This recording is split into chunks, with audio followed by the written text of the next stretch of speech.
ეთი მოგესალმებით მეგობრებო. მოგესალმებით ყველა იმ ადამიანს, რომელიც ახლა ჩვენ გვისმენს და მოგესალმებით იმ აუდიტორიას, რომელიც ახლა ჩვენთან იმყოფება. ჩვენ ვიმყოფებით საქართველოს საერთაშორისო ინვესტორთა ასოციაციის საკონფერენციო დარბაზში და ჩვენთან ერთად იმყოფებიან ასევე ახალგაზრდები, რომლებიც დაინტერესდნენ გაეროს ანსამბლერის შესახებ და ყველა იმ პროგრამების შესახებ, რომელიც საშუალებას აძლევს ახალგაზრდებს, რომ უფრო მეტი კარიერული განვითარება და კარიერული განვითარების შესაძლებლობები მიიღონ, უშუალოდ არა მარტო ადგილობრივ დონეზე გამოცდილებების მიხედვით, პროფესიული გამოცდილებების მიხედვით, ასევე საერთაშორისო ასპარეზზე. შესაბამისად, ჩვენთვის ძალიან დიდი პატივია, რომ დღეს ვყავს ესმა გუმბერიძე, რომელიც ისაუბრებს თავადვე გახლავთ გაეროში ახალგაზრდა ელჩი და თავადვე გესაუბრებათ თუ რა პროგრამაა ეს, როგორ უნდა მივიღოთ მონაწილეობა, როგორ უნდა გავაქტიურდეთ ახალგაზრდები ამ მიმართულებებით და რა გვჭირდება ფაქტობრივად, რომ ეს ჩავერთოთ აქტიურად მსგავს პროგრამებში. როგორც ასევე გავიგეთ, წარმოადგენს ევროპელ ელჩსაც, ხო? და ჩვენი ფაქტობრივად დასავლური ორიენტაცია, რომ აშკარად ცხადყოფს, რომ უკეთესი გარემოსთვის და ჯანსაღი გარემოს შესაძლებლად ერთ-ერთი პრიორიტეტი გახლავთ, გვინდა რომ აქაც აღვნიშნოთ და აქაც უთხრათ ადამიანებს. ჩვენ როგორც იცით მეგობრებო, საურს ვმუშაობთ ადამიანების პროფესიული და კარიერული განვითარების ხელსაწყობის მიმართულებით და ამოდენად მნიშვნელოვანი არის სწორედ ეს პროგრამები, რომ ვუთხრათ მოუყვეთ ჩვენს ახალგაზრდებს და უფრო მეტად განავრცონ თავიანთი პიროვნული და პროფესიული პოტენციალი და საზღვრებს გარეთ იფიქრონ უკვე თუ რა შესაძლებლობები არსებობს და როგორ ჩაერთონ ამ პროგრამებში. კი ბატონო, ესმა შეგიძლია რომ დაიწყო საუბარი, გვიყურებ ლაივში და კომენტარების სახით შეგვიძლია შემდგომში უკვე კითხვები თუ იქნება კითხვებზე პასუხი გავცეთ და ასევე აუდიტორიასაც ექნება კითხვები და აუდიტორიისგანაც მივიღებთ კითხვებს შემდგომში. კი ბატონო. დიდი მადლობა ლიას ჩემი დღეს აქ ჩართვისთვის. მიხარია ისე თქვენთან ესე ვირტუალურად შეხვედრა. გუშინ წინ მქონდა ერთი Zoom შეხვედრაც აი ამ სამოქალაქო აქტივისტთან დაკავშირებით.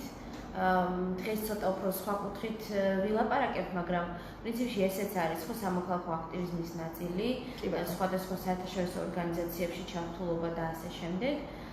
როგორც ლიამ თქვა, ვარ გაეროში საქართველოს ახალგაზრდობის მერვე წარმომადგენელი. ჩვენთან ეს პროგრამა 2012 წლიდან არსებობს. სხვადასხვა უწყება კოორდინირებდა მას სხვადასხვა დროს. ჯერ ეს იყო განათლების სამინისტრო, შემდეგ სპორტის და ახალგაზრდობის საქმეთა სამინისტრო, შემდეგ ისევ განათლების სამინისტროს ახალგაზრდობის დეპარტამენტი და უკვე შარშან, მას შემდეგ რაც მე ამარჩიეს, უკვე ეს პროგრამა გადმოიბარა ახალგაზრდობის სააგენტომ, რომელიც პრემიერთან შეიქმნა. ახალი სააგენტო არის, ახლა დადიან სხვადასხვა რეგიონებში. როგორც მე ვიცი, 12 აგვისტოსაც იგეგმება ბათუმში ჩასვლა მათი რეგიონული ტურნეს ფარგლებში და აცნობენ ამ სააგენტოს პრიორიტეტებს, სტრატეგიას, რას აპირებენ, როგორ, რა თქმა უნდა, აპირებენ არასამთავრობო ახალგაზრდული ორგანიზაციების დაფინანსებას სხვადასხვა მუნიციპალიტეტში. ასევე ბანაკების გაგრძელებას და ბანაკებისთვის სტანდარტების შემუშავებას, როგორ უნდა ჩატარდეს და რა ტრენინგები და რა უნდა როგორ გაკეთდეს. ახალგაზრდული მუშაკების გადამზადებას, სასერტიფიკატო პროგრამების შექმნას რამდენიმე თვიანისას და ასევე არის უკვე ახალგაზრდობის საკითხებზე მომუშავე საბჭო საკონსულტაციო, ანუ 24 წევრისგან შედგება, 23 წევრი აირჩიეს სხვადასხვა ახალგაზრდული ორგანიზაციიდან და ყოველწლიურად მოხდება ამ წევრების და ამ ორგანიზაციებიდან არჩევა, ამიტომ მაგალითად მომავალ წელს უკვე ნებისმიერ ორგანიზაციას თქვენს მათ შორის შეგიძლიათ რომ შეიტანოთ განაცხადი და გახდეთ თქვენი რომელიმე წევრი, აქტივისტი გახდეს აი ამ საბჭოში ესე იგი ამ თქვენი ორგანიზაციის წარმომადგენელი. აქვე დავსწრეთ რომ ზუსტად წელს ევროკავშირის ასე ვთქვათ სერტიფიცირებული კავშირის მიერ სერტიფიცირებული ახალგაზრდა მუშაკი გავხდი და ასე რომ ჩემთვის ძალიან მნიშვნელოვანია რომ მსგავსი ინიციატივა არსებობს და უკვე ეს ხელმისაწვდომი გახდება ადგილობრივ დონეზე ხო კი და რაც მთავარია პროფესიის აღიარება მოხდება კი ბატონო უკვე რაც ასე ძალიან მნიშვნელოვანია კი ბატონო და ანუ ამ მიმართულებითაც ხო ჩვენ რადგან კარიერულ განვითარებაზე ვსაუბრობთ ანუ შეგვიძლიათ რომ ამაზეც დაფიქრდეთ რომ თუნდაც თქვენს გახდეთ მერე ახალგაზრდული მუშაკები მათ შორის. აი ეს რო გვესაუბრო ახლა უშუალოდ გაეროში ახალგაზრდა ერთობა. აი როგორ ხდება? აი თქვათ მონაწილეობა, კონკურსიც ხდება როგორც და კონკურსი საბჭო არსებობს რომელიც ირჩევს, ხო? ახალგაზრდას ეს კონკურსი როდის ხდება, რამდენი თქვათ წელიწადში რამდენი ხით ირჩევა უბრალოდ, ხო? ელჩი და რა არის საჭირო დავაკმაყოფილოთ კონკურსის ასე ვთქვათ კრიტერიუმი პირობები და რას გვაძლევს ეს უშუალოდ პროგრამის შესახებ დასაწყისი როგორ ხდება და რა შედეგები მოაქვს. კი, მოკლედ წელიწადში ერთხელ ირჩევენ საქართველოში ერთ წარმომადგენელს, ზოგიერთი ქვეყანა არის, სადაც ვთქვათ ირჩევენ ორს ან უფრო მეც, მაგრამ საქართველოდან ეს არის ერთი ადამიანი. ამიტომ კონკურსი არის საკმაოდ მაღალი. მე ყველას ვურჩევთ, რომ მე თვითონ 4-ჯერ მივიღე ამ კონკურსში მონაწილეობა და მეოთხე ჯერზე ამარჩიეს. ანუ იმის თქმა მინდა, რომ როგორც კი საკონკურსო ასაკში შეხვალ, ჩემი რჩევა, რომ თუ გინდათ მართლა რომ გახდეთ წარმომადგენლები, ეგრევე დაიწყოთ ამ კონკურსში მონაწილეობა, იმიტომ რომ თან წლები რო გავა, უფრო მეც გაიგებთ მანდატის შესახებ, უფრო მეტ ადამიანს გაიცნობთ, მეტ ახალგაზრდობის წარმომადგენელს გაიცნობთ, გაიგებთ თქვათ რას და როგორ აკეთებენ და უფრო დებულები მიხვალთ ყოველ ჯერზე და ამით თან კომისიასაც დაანახებთ რომ მართლა გაინტერესებთ ეს პოზიცია. 18-დან 25 წლამდე 25 წლის ჩათვლით შეუძლიათ მონაწილეობა კონკურსში. არის 3 ეტაპიანი.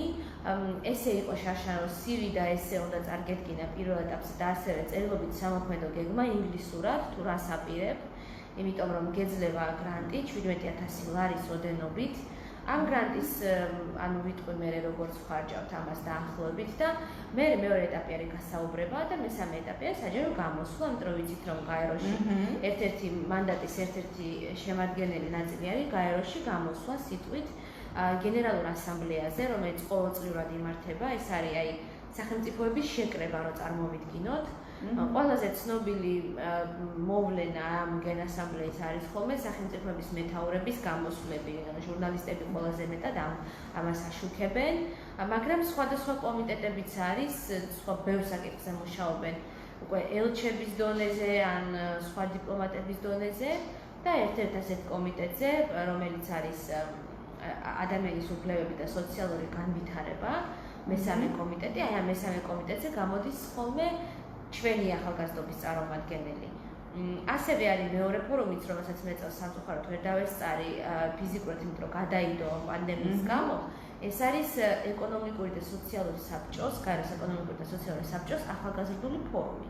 თუმცა მისი რაღაც ნაწილი სექტემბერში ჩატარდება ონლაინ და იქ მექნება შესაძლებლობა რაღაც კომენტარები გავაკეთო, კითხვები დავსვა. იქ უბრალოდ ესე ფორმალურად სიტყვით აღარ გამოდიან.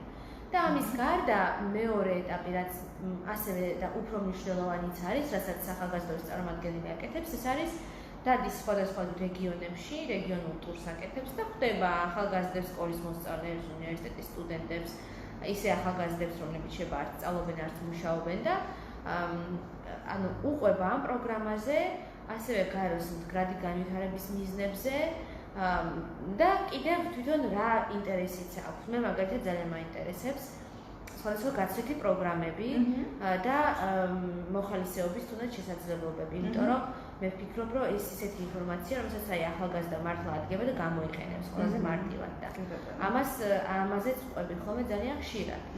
რაც შეიძლება ახლა როგორ უნდა გავხდეთ, ხო? ანუ ერთი რაც მე ვთქვი, რომ კონკრეტული პროცედურები არსებობს, რომ ამაში უნდა მივიღოთ მონაწილეობა.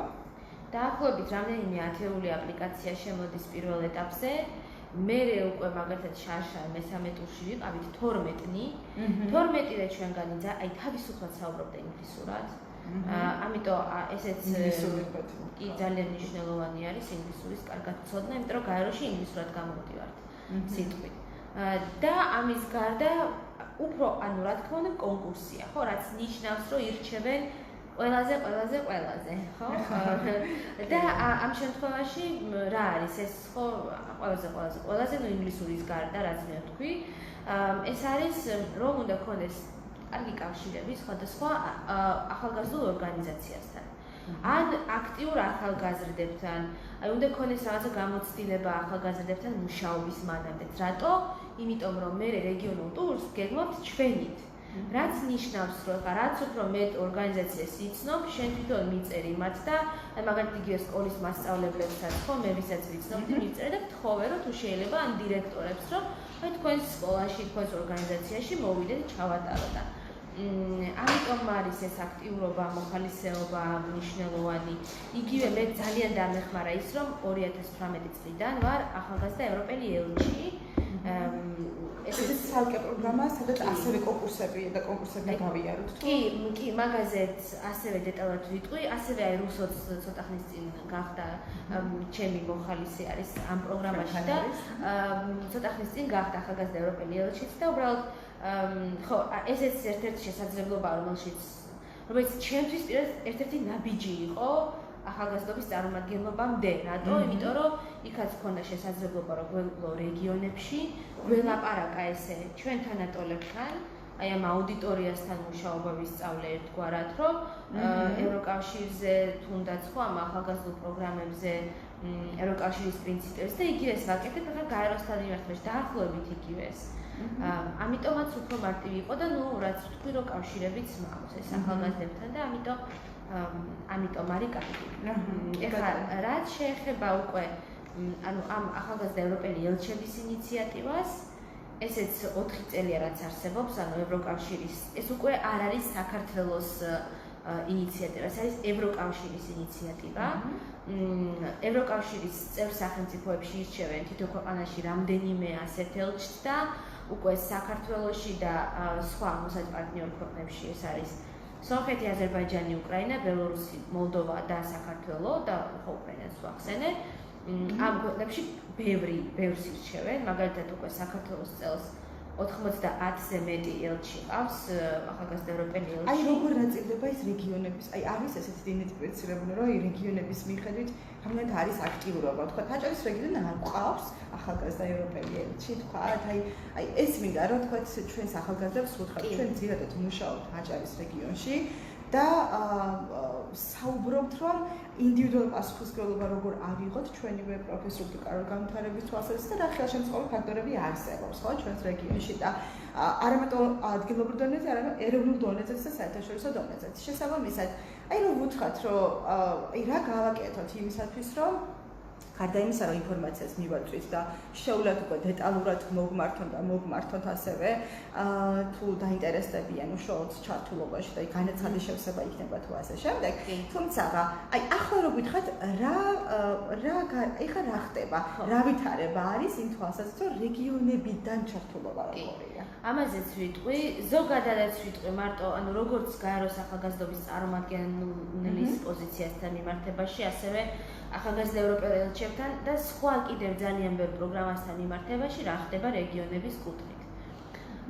კი, ანუ მარტივი მოკლე პასუხი იმაზე, რომ ყავს თუ არა ახალგაზრდა ევროპელი ელჩი აჭარიდან, აი 90 თუ 100 ადამიანში, არის რომ ყავს. უბრალოდ ის ადამიანი შეიძლება რამდენიმე არის, ეხლა ახლებს ყველას სიმართლე რომ ვთქვა, არ ვიცნობ. უბრალოდ ესენი ძირითადად სწავლობენ უკვე თბილისში. ხო, ანუ იქ უნივერსიტეტში სწავლობენ, თუმცა რა თქმა უნდა ჩამოდიან და ასე შემდეგ, ხო თავის რეგიონში. რაც შეეხება ანუ გაეროში საქართველოს ახალგაზრდობის წარმომადგენელს, ხო, რომელიც არის უკვე საქართველოს პროგრამა, საკმაოდ ინკლუზიური პროგრამა იყო, ანუ ყავდა ჩვენ ჯერ ერთი, ანუ ნახევარზე ყავდნენ გოგოები და ბიჭები, ანუ 4 გოგო, 4 ბიჭი დღემდე. ყავდნენ, კი, იყო დაცული. ანუ ფორმალურად ესე არა, მაგრამ მაგათაც პირველი 3 ბიჭი რო აარჩიეს. მე ითქვა, რომ ეხლა უკვე გვინდა, ანუ ხერხულია და გვინდა რომ გოგო ავარჩიოთ და ამაზე დავცოთ აქცენტები.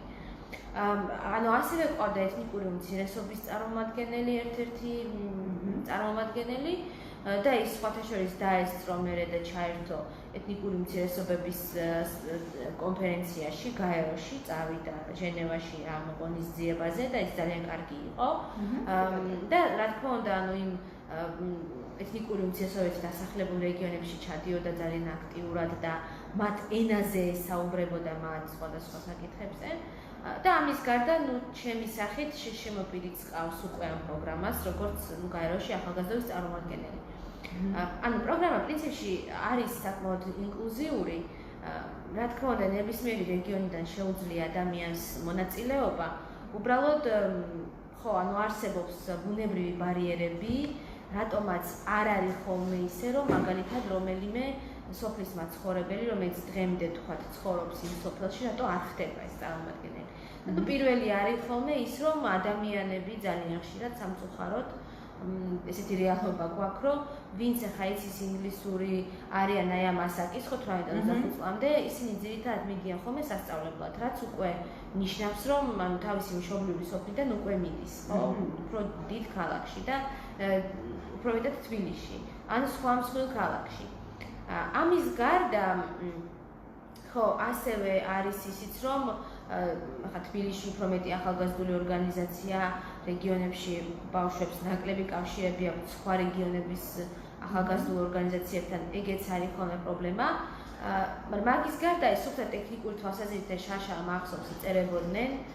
მე როცა უკვე გავხდი ახალგაზრდობის წარმომადგენელი და ის გვერდი გადმოვიბარე Facebook-ზე, იქ მე ვნახე ძველი მესიჯები, რომ მე ფიზიკურად ვერ ჩამოვდივარ და ხომ არ შეიძლება რომ ვინმეს გამოვატანო ჩემი განაცხადის ფორმა. განაცხადის ფორმა არის ფიზიკურად უნდა მიიტანო ფურცლებზე ამობეჭდილი, აი ეს რაღაცა CV და ესე და ეს და ასევე დისკზე ჩაწერილი. ანუ ეს უნდა მიხვიდე და მიიტანო. თუ ეხლა ნოტარიულად დამოწმებული მინდობილობას გააფორმებ ვინმეზე, ვინც მოდის თბილისში სიტყვაზე, ის მაშინ ამას ჩაიბეს. ანუ ეს ერთი, რა თქმა უნდა, არის ბარიერი, იმიტომ რომ ანუ ერთი დღე უნდა ჩამოხვიდე თბილისში, რომ ეს ჩამოიტანო. კი ბატონო. მე გასაუბრებებიც სტარდება ფიზიკურად. ნუ ამასაც თავად ვანაზღაურებე, ხო? რას? აი თქვა ჩახვედი თბილისში გასაუბრებაზე. არა, ამ ხარჯს არა დღემდე არავინ არ ანაზღაურებდა, რა თქმა უნდა, ანუ არც ამ ხარჯს და არც საჯარო გამოსვლაზე რომ ჩამოხვიდე, არც ამას. გქონდათ კი ასევე ონლაინ ჩართვის მექანიზმი, იმიტომ რომ მე ხო წლებია მონაწილეობდი და მაგალითად 2 წელი ვიყავი უცხოეთში იმ დროს, ანუ 1 სემესტრი გერმანიაში ვისწავლე და 1 რუმინეთში და ვერ ჩამოვედი ამის გამო, თუმცა ნანო ძალიან შეიძლება რომ ჩამოსულიყავი. სხვა ახალგაზრდობის წარმომადგენელი ასე იყო უცხოეთში და ჩამოვიდა ამის გამო და წავიდა მე ესე უკან შებრუნდა. და უბრალოდ ხო, ანუ რა თქმა უნდა, ქულებს ცოტა გაკლებს ის რომ მოიცეს გამოდიხარ სიტყვით ონლაინ, იმიტომ რომ გასაგებია რომ ეს არის მithumetes ადრე. ეხლა იდეაში შეიძლება არის დაგაგდეს, იმიტომ რომ შეიძლება ისევ იმ გენასამბლეაზეც თუნდაც ან სხვა ნებისმიერ შეიძლება ონლაინ მოგიწიოს გამოსვლა, მაგრამ ზოგადად რომ ვთქვათ, ხო, ონლაინ გამოსვლა არის უფრო მარტივი, ვიდრე ფიზიკურად გამოსვლა. ანუ მორალურად რატო ეხლა რო ვთქვა, მე ვატარებ ხოლმე კიდე ტრენინგებს საჯარო გამოსვლაზე. იმიტომ რომ ეს არის რაღაცა ინსტინქტების დონეზე. ადამიანი როცა დგას აუდიტორიის პირისპირ, მასა განცდა რომ ის თელ ანუ ერთი ყველას წინააღმდეგ იბრძვის.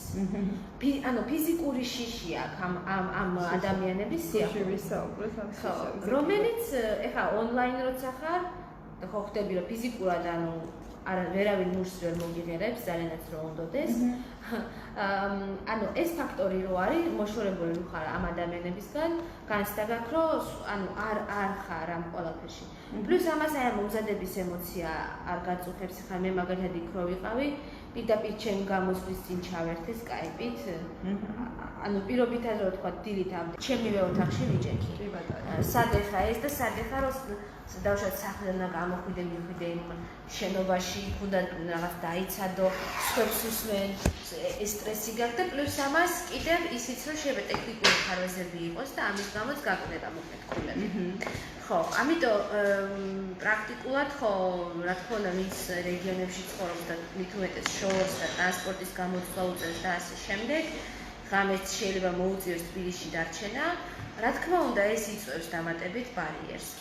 აი როგორც ვხვდები, ესმა საუბრიდან გამომდინარე და ძალიან დეტალურად გვიყვებით ამ პროცესზე და ძალიან საინტერესოა.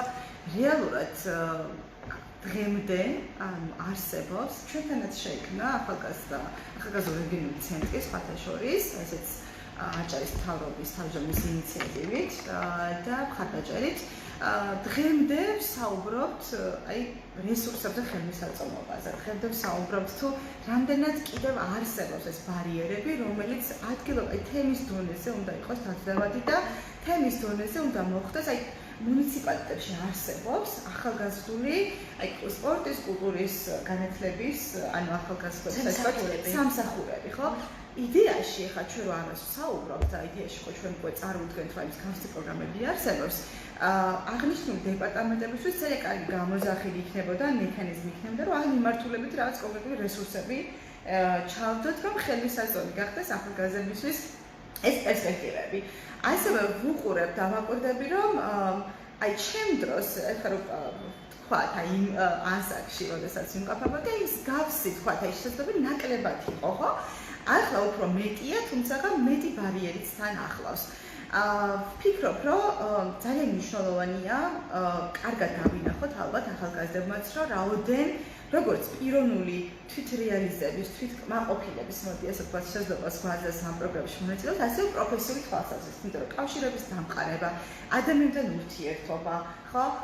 სხვადასხვა მოდი ასე ვთქვათ, მოდი ასე ვთქვათ, რასის, სხვადასხვა ვთქვათ, ეროვნების და სხვადასხვა გამოცდილების ადამიანთან გიწევს ურთიერთობა და ეს უფრო და უფრო გაძლიერებს და უფრო მეტ ასე ვთქვათ პერსპექტივას განახებს და სულ ვფიქრობ ხოლმე, რომ აი ჩვენს გვაქვს ესეთი კონკრეტული იდეა, რომელიც აუცილებლად უნდა განვახორციელოთ აჭარის რეგიონში. გვინდა ერთ-ერთი არის, რომ აი შენც ხარ ფლექსერი, ამერიკის გასწავლის პროგრამის კურსდამთავრებული, მე თვითონაც ესე ვარ, ჩვენ ერთი ოჯახის ასე ვთქვათ წევრები გახლავთ, მე იუგრადის გლობალ იუგრადის პროგრამის მონაწილე და გვინდა რომ აი ვთქვათ ამ პროგრამის მონაწილე, რომლებიც იმყოფებიან სხვადასხვა ქვეყანაში, აი აჭარის რეგიონში რომ შევძლოთ მობილიზება და შევკრიბოთ ეს ახალგაზრდები და იქ ზუსტად შევქმნათ ესეთი გარემო, სადაც უკვე აი ადგილობრივ ახალგაზრდებს ხელი ეწიფებათ, რომ ამ ადამიანთან ურთიერთობის და კავშირების დამყარების.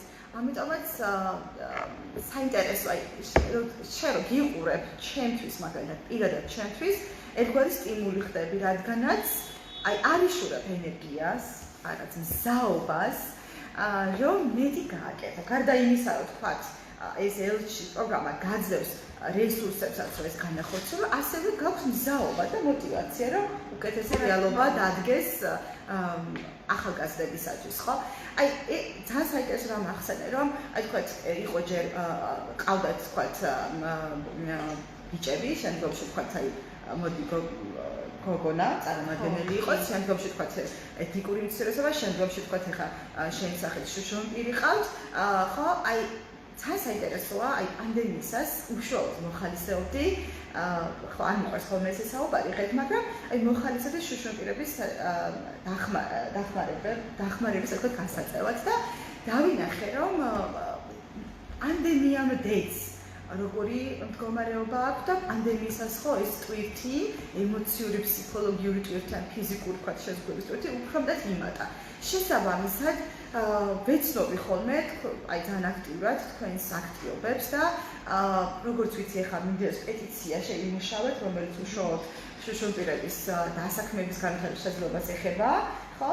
აი ამაზე რო გითხრათ სულ 2-3 სიტყვით რა არის ეს და ასევე მე მინდა რომ თქვა და ყველას ვუთხრა, რომ საორსა მზად არის დაინტერესების შემთხვევაში, სურვილის შემთხვევაში უშუალოდ შუშონპირებისათვის უფასოდ გააკეთოს პროფორიენტაციის პროგრამა და მზადა ვართ, რომ სრულად ჩავერთოთ თქვენს პროფესიულ განვითარებაში და ხელმისაწვდომი გახდეს ეს ადგილობრივ დონეზე. აი ამაზე რა გვესაუბრებთ სულ რამდენიმე წუთი. კი, ანუ მოკლედ ძალიან ბევრი რამე ახსენე.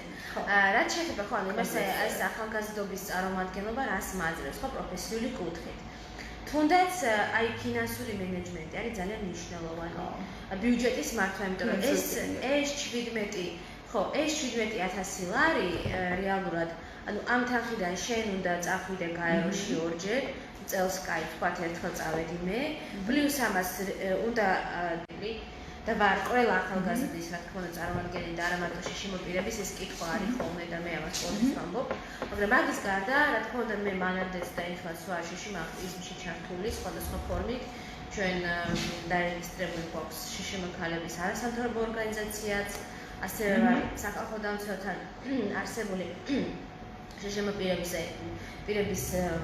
საბჭოს წევრი და რა თქმა უნდა, როდესაც პანდემია დაიწყო, ძალიან ბევრი კითხვა დაისვა, რომ აი თქვა შიშიმოპირის ავადმყოფოში რომ მოხდეს კორონავირუსით, ან მისი მშობელი ერთადერთი მომვლელი, ერთადერთი მზრუნველი რომ მოხდეს იქ, ეს შიშიმოპირის ადმინის ან საკარანტინო სივრცეები რამდენად არის ადაპტირებული, იქ ვიღაცებს წამლები ჭირდებოდათ, რომლებიც უცხოეთიდან ესე ჩამოქონდათ და საქართველოში არ არის თქვა ლიცენზიები, ვიღაცას სისხლი ჭირდებოდა მუდმივად, რომელიც რაღაცა პერიოდი დეფიციტი შეიქმნა სისხლის, იმიტომ დონორები აღარ მიდიოდნენ ამ იზოლაციის წესების გამო.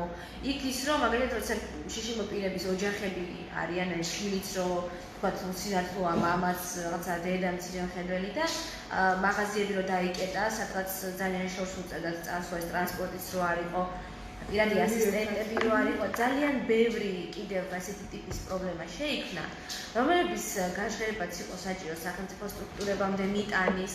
მე იქ თქვათ გაიხსნა რაღაც პარლამენტის წევრების ინიციატივა იყო რაღაც გვერდები, ესენი უნდა გაავრცელო მერე თემში, რომ არსებობს, რომ შეიძლება მიწერო და მერე მოვლენდა თქვათ პროდუქტს მოგიტანენ, რაც გჭირდება არის ჰიგიენური საშუალებებს და ასე შემდეგ.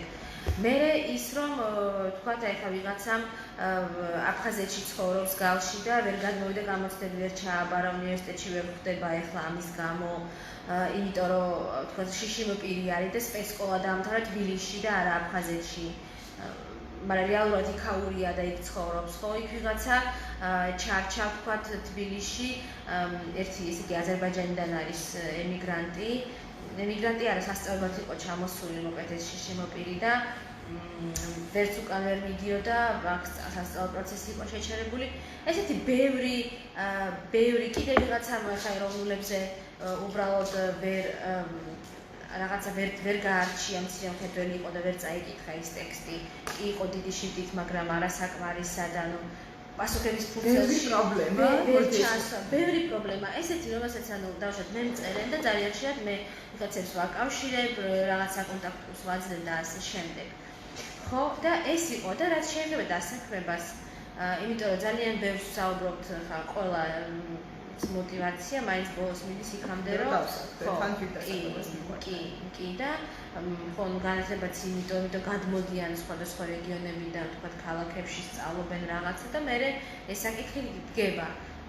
არსებობს სხვადასხვა სახელმწიფო ხელშეწყობის პროგრამების სუბსიდირება, როცა რამდენიმე თვის განმავლობაში სახელმწიფო ხელფასის ნახევარს უხდის შიშიმ დასაქმებულს, რითიც დამსაქმებელს უმსუბუქებს და თქვენ мотивაციას უქმნის, რომ დაასაქმოს შიშიმოპირი, მაგრამ რეალობაში ხო ყავს 160,000 სტატუსის მქონე ოფიციალურად რეგისტრირებული შიშიმოპირი, მაგრამ აქედან ეს ნუ რამდენიმე ასეული თუ არის დასაქმებული, ხო? რაც ძალიან ცოტა არის, რა თქმა უნდა და ამიტომ სხვა ქვეყნების გამოცდილებამაც ეს აჩვენა, რომ მასობრივად შიშიმოპირთა დასაქმება, ანუ სტიგმა არის ძალიან დიდი, სახალხო დამცველის კვლევაც ამაზე საუბრობს, დამსაქმებლებშიც, დასაქმებულებშიც, მიუხედავად იმისა, რომ როცა ასაქმებენ შიშიმოპირებს, მე ძალიან კმაყოფილებიც არიან ხშირად და გაკვირვებულებიც, რომ ისეთივე კარგ შედეგს დებთ და რაღაც მათ შორის ორგანიზაციულ კულტურასაც, თანამშრომლებს შორის დამოკიდებულებებსაც აუმჯობესებს და რაღაც, მაგრამ მანამდე ხო როცა ეშინიათ და ჩაგრავენ, ამიტომ ყველა განვითარებულ ქვეყანაში ხო, იგივე ევროკავშირის ქვეყნებში, რომელსაც ჩვენ ორიენტირი გვაქვს, ეს ქვეყნები ყველა არის სოციალურად ორიენტირებული სახელმწიფოები. ყველა ამ ქვეყანაში შიშიმ პირების დასაქმებისთვის შეიმუშავეს სავალდებულო კვოტები. რა თქმა უნდა, ეხლა ეს არ ეხება ყველა საწარმოებს, ეხლა განსაკუთრებით მცირე საწარმოებს, მაგრამ თქვათ, სადღაც ეს არის 50 დასაქმებულზე მეტი, სადღაც 20-ზე მეტი, სადღაც 25, სადღაც 100-ზე მეტი, რაღაცა 1 ან 2% შიშიმ პირის დასაქმების ვალდებულება უჩნდებათ. ამითი სხვათა შორის ერთია, რომ კი ბატონო. ან დამსაქმებელი გადალახავს სტიგმას, იმიტომ რომ მაინც უნდა დაასაქმოს ეს ადამიანი. და მეორეა, რომ ძალიან ბევრი შიშიმ პირი არის, რომელიც არ აქვს ესე ხილული რაღაც შეზღუდვა, თქვათ, მაგრამ მალავს იმის გამო, რომ არ უნდა რომ დამსაქმებელმა გაიგოს, შეიძლება მაგალითად მცირე მხედველია, მაგრამ მალავს ამას. ამის გამო იბეგრება საშემოსავლო გადასახადები მიხედვით იმისა, რომ შიშიმ პირები თავისუფლებიან რაღაც შემოსავლის ფარგლებში საშემოსავლოსგან. ვერ სარგებლობს, თქვათ, იმ რაღაცა გონივრული მისადაგებით, რაც ჭირდება. და პლუს ამას ჩვენ არ ვიცით კიდე ქვეყანაში რამდენი შიშიმ პირი ყავს. იმიტომ რომ 160,000 ზემოთ კიდე ბევრია. ამიტომ აი ამ ყველაფერს ეს კვოტები ზუსტად ამ ყველა ბევრ პრობლემას გადაჭრის და ბევრი პრობლემის გადაჭრისკენ გზას გვიჩვენებს, იმიტომ რომ ჩვენ სად უნდა ნახოთ ეს პეტიცია და როგორ შეიძლება რომ ხელი მოვაწეროთ ამ პეტიციას, ესეც რომ ვუთხრათ ჩვენს მსმენელებს და ასევე მოვიწოდოთ ვინც გვისმენთ და გვიყურებთ კითხვების არსებობის შემთხვევაში დაგვიწეროთ კომენტარებში და ჩვენ შევეცდებთ რომ ვუპასუხოთ თქვენს კითხვებს და ასევე აუდიტორიისგან რომ მივიღოთ კითხვები და შემდგომში შევდოთ დასრულება. სად არის ეს პეტიცია, ის რომ ვუთხრათ და რომ მოვუწოდოთ ადამიანებს, რომ ესეთ კარგი იდეას მართლაც საჭირო აუცილებლად მიზნობრივ პეტიციას მხარი დავჭიროთ. ჩვენ შეგვიძლია რომ ლინკიც გაგიზიაროთ შემდეგ, მაგრამ თვითონ პეტიცია არის iChange.org.g, ესეთი სამთავრობო პორტალია, რამდენიმე წლის წინ შეიქმნა სპეციალურად პეტიციებისთვის და იქ თუ კი რაღაც კონკრეტულ ხმების რაოდენობას, ხელმოწერის რაოდენობას მოაგროვოს პეტიცია, მთავრობას უჩნდება ვალდებულება, რომ ის განიხილოს.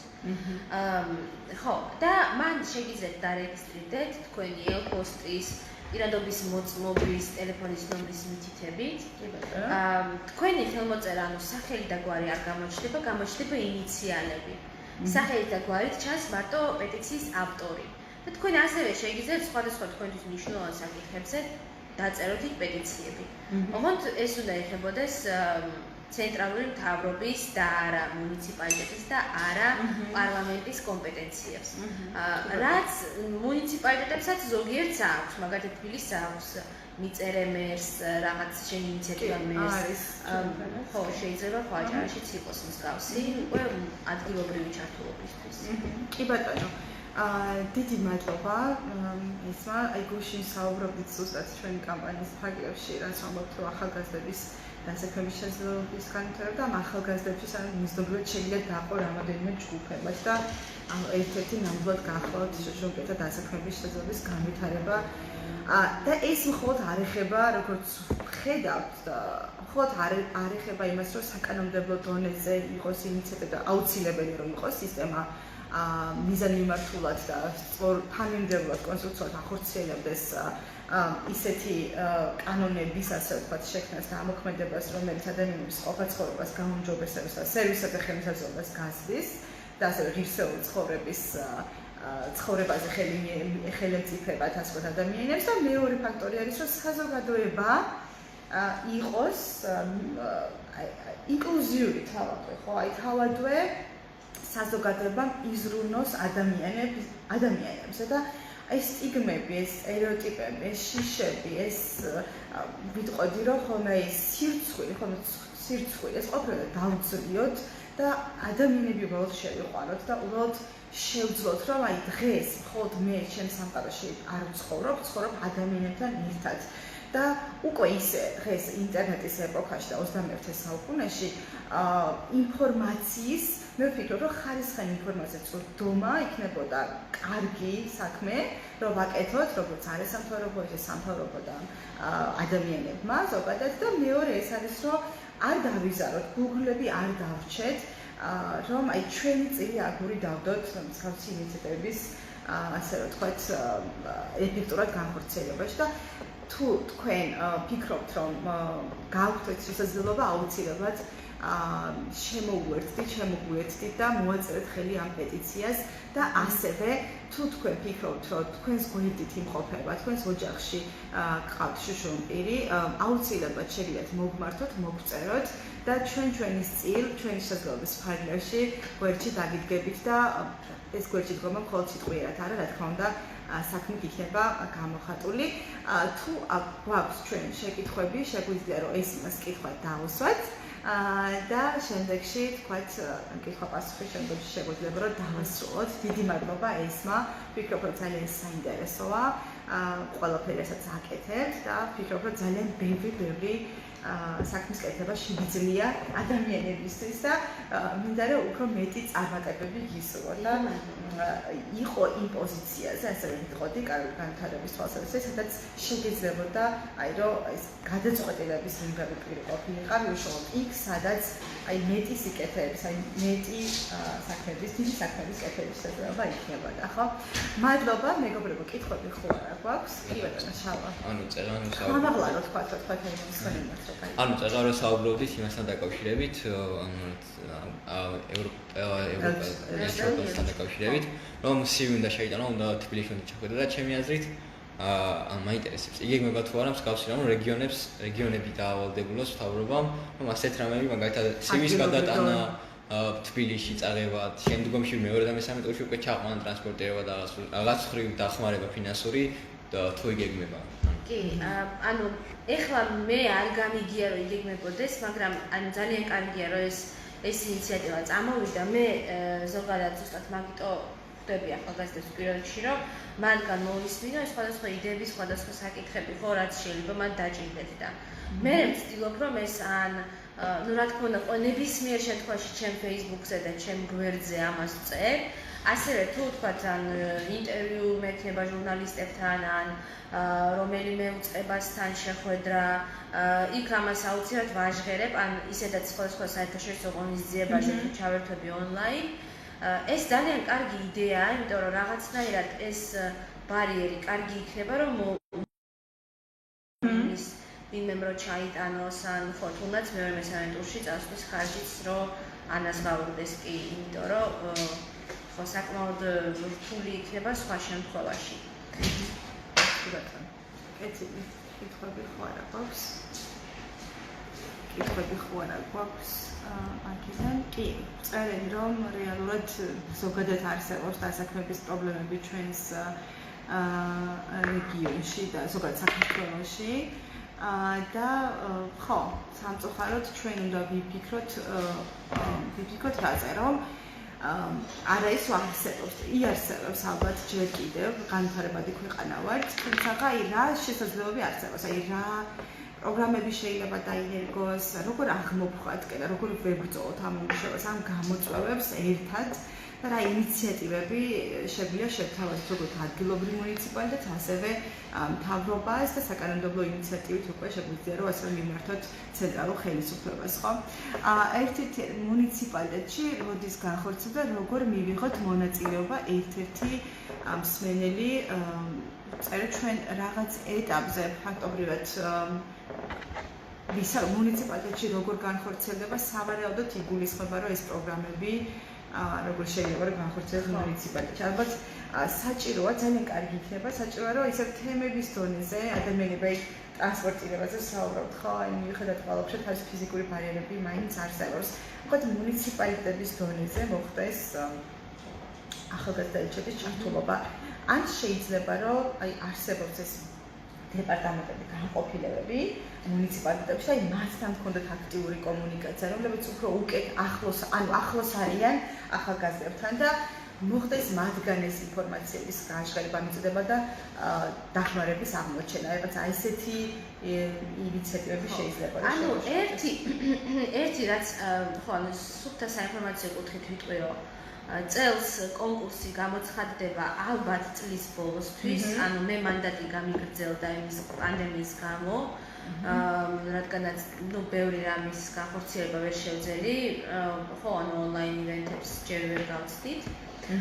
მაგრამ რაც მინდა ვთქვა, რომ ძალიან ბევრ მუნიციპალიტეტს ყავს ახალგაზრდული საკონსულტაციო საბჭო. სადაც არიან ჩართულები წესით ახალგაზრდული ორგანიზაციები, რომლებიც ადგილებზე, მუნიციპალიტეტებში არსებობენ. თუ ესეთი საბჭო არ არსებობს, ანუ ჩემი აზრით, კარგია რომ რაღაცნაირად თქვენს მუნიციპალიტეტებში მოითხოვოთ, რომ ესეთი საბჭო შეიქმნას. ან იქნებ მოიკითხოთ და არსებობს და ვინ არიან წევრები გაიგოთ. ხო? და როდესაც ეხლა როგორ გაიგებთ, რომ ეს კონკურსი გამოცხადდება, ხო? გარშ საქართველოს ახალგაზრდობის წარმატებას. ასევე შეგვიძლია რომ კომენტარებში გავაზიაროთ ჩემი Facebook გვერდი. ხო, ანუ ინგლისურად არის Georgia's Youth Representative to the United Nations, ესე ქვია. ასევე არის ჯგუფი ღია, ანუ საჯარო ჯგუფი არის DSE ჩაერთე შენს, ანუ ჰეშტეგის ფორმით არის. ამ ჯგუფში დაემატეთ, მან ყველა ვარიანტში გაზიარდება განცხადება, რომ იწყება განცხადებების მიღება. და ამ დროს კარგი იქნება, რომ თქვენ უკვე მიმართოთ თქვენს მუნიციპალიტეტს, თხოვნით, რომ განცხადებით, რომ მე შემაქვს ის განცხადება და გთხოვთ. ხო, შეგიძლიათ ცადოთ, რომ პოსტით გააგზავნოთ თქვენი საბუთები მაშინ თბილისში, ოღონდ ეს რა თქმა უნდა პოსტით რო გააგზავნოთ, ბოლო ვადამდე რამდენიმე დღით ადრე უნდა გააკეთოთ. და ამის გარდა მე უკვე მეორე მესამე ეტაპზე გასაუბრებისთვის და საჯარო გამოსვლის კონკურსისთვის შეგიძლიათ რომ მიმართოთ ეგრევე მუნიციპალიტეტს და თხოვოთ ეს დაფინანსება. სწორედაც რომ აი ამ ახალგაზრდულ სამსახურს, იმიტომ რომ ხო შეიძლება არ გყავდეთ ნათესავი თბილისში, სადაც რომელთაც დარჩებით ერთი ღამე და დამერწმუნეთ გუშინ მარშრუტით მოვდიოდი 7 საათი თბილისიდან ბათუმამდე და ეხლა დავუშვათ ვინც ხულოში ცხოვრობს, კიდევ უფრო შორს არის და ძალიან რთულია რომ მაგათი დიდით ჩახვიდე, იქ სიტყვით გამოხვიდე, მე წამოხვიდე, ანუ ეს არის რაღაც შეუძლებელი ჩემი აზრით, ანუ ერთი დღით ადრე მაინც უნდა ჩახვიდეთ, რომ ეხლა რამე მაინც დაისვენოთ გამოსვლის წინ. და რო გული არ შეგიწევთ ელემენტარული. კი ბატონო, ერთი რამ რაც დავამატებდი არის ეს мотиваცია და თვითმოტივირება. და ეს თვითმოტივაცია გამომდინარეობს იქიდან, თუ რა მინდა ვაკეთო ცხოვრებაში, თუ ამის იდენტიფიცირებას მოვახდენთ, მე ესე ვფიქრობ, უფრო მეტი აი ენერგია გვექნება, რომ თუ გინდ აი მივიდეთ, ვესაუბროთ მუნიციპალიტეტებს, ადამიანებს, რომლებიც არიან გაწევრების მიმღები პირები, ხო? ან ზოგადად საზოგადოებას მეტი ვესაუბროთ, რომ თქვათ ხელშეწყობა მეტი გქონდეს ჩვენივე ისევ კარგი განვითარებისთვის და აი ამ კომპონენტზე მაინც გავამახვილოთ ყურადღებას, რომ თვითმოტივაციას აქვს ძალიან დიდი მნიშვნელობა და ამაში კიდევ ცალკე ჩვენ პროფორიენტაციას ამიტომაც ვაკეთებთ, რომ იმ ასაკში დროულად შევძლოთ სამ ძირად კითხვას ვუპასუხოთ, ხო? აი ვინმა რა მინდა და რა შემიძლია და როგორ მოვახერხოთ ეს და ერთ-ერთი ფაქტორად ეს მასთან ჩვენ დღევანდელი შეხვედრა სწორედ ამ ფაქტორებს ემსახურებოდა და მინდა რომ მეტად გავაქტიურდეთ აჭარაში მცხოვრები ახალგაზრდები და ერთ დღეს ვიხილოთ გაეროში ახალგაზრდა ელჩი აჭარის რეგიონიდან. ამის პოტენციალი ვფიქრობ სრულად გვაქვს. დიდი მადლობა, მინდა გადაგიხადო ესმა და წარმატებები გისურვოთ. დიდი მადლობა თითოეულ თქვენგანს, ვინც გვისმენთ და ვინც მოგვისმენთ შემდგომში. აღნიშნული ლაივი, რა თქმა უნდა, დარჩება ჩვენს Facebook გვერდზე და თუ დამატებითი კითხვები გექნებათ, შეგიძლიათ help post-აზე ან პირად შეწყობილობაში მოვწეროთ. მადლობა.